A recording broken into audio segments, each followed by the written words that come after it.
I'm sure many of you encounter stereotypes every day. Some of you face the stereotype that Hicks always wear hats, and all of you know from first-hand experience that racial generalizations run rampant in this classroom.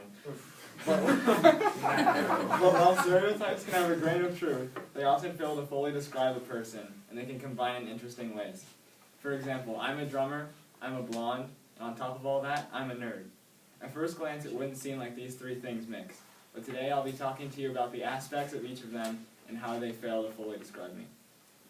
What do you think when you first hear drummer? Do you think of Neil Peart, drummer for Rush, and a near god behind the drum set? Or do you think of a caveman beating on things with sticks? For many people, the latter one is the one that comes to mind. Because of this, drummers are nearly the brunt of as many jokes as blondes, but I'll get to them later. This is not without good reason. We truly do beat on things. Take the crash cymbals, for example. They're two pieces of metal that you just smash together and hope to make a sound. And the triangle, it's just bent metal that you tap, and it never sounds good. And a gorilla could play either of these, and probably better than some of the people in the percussion section. But what people often fail to realize is the difficult, almost calculus-like math the drummer has to do on a daily basis. They have to be able to count to 4. Okay, I bet you're all astonished. Heck, some of your jaws even drop. All the way up to 4? How could a drummer manage that? Well, I'll give you a clue. They don't. They just smash things together whenever they think it'll sound good. I'm kidding, of course. In reality, it does take confidence to be a drummer. No matter what you do, you're the loudest person in the band. And many of you saw firsthand a few weeks ago how I transformed from a quiet nerd to a caveman in that drum off. I was only able to do that because being a drummer teaches confidence.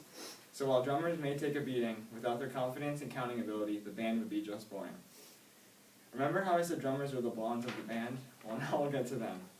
Blondes are often seen as ditzy, empty-headed, and self-centered. Hold on a sec. Does anyone have a mirror? I need to fix my hair. All joking aside, this is the stereotype that probably least applies to me. I have blonde hair, and that's where the comparison ends. I love a blonde joke as much as the next guy, but I've yet to find one that either sounded like something I would do or something that I have done. Like, I wouldn't go to the bottom of a pool for a scratch and sniff sticker. Just don't get me started on brunettes. So far I've related to myself to 2 of the stereotypes that make people out to be dumb. I guess 2 negatives make a positive, however, because I'm also a nerd. The view of nerds is that they're all comic book reading, Dungeons and Dragons playing, computer programming introverts. But I haven't done any of those things. This week. Nerd is probably the stereotype that most relates to me. I could go on about Lord of the Rings for hours. I could tell you what happened in each of the 14 episodes of Firefly. This weekend, I went home after the play to watch people duke it out in a professional game of StarCraft 2, a video game made by Blizzard. So yeah, you could probably call me a nerd. One thing is wrong with this stereotype, though. I'm not an introvert. I have friends, even if they are in World of Warcraft. I'm not afraid to try new things. And if any of you saw the play last weekend, you'd know that I'm definitely not shy. I've talked about each stereotype, and as you can see, they only go so far. Far away, they seem like they might apply to someone, but I know I'm not alone in mixing them. You can have a jock who loves to dance, or a hick that would rather rap than work on his truck. People are unique, and no stereotype can truly encompass a whole individual.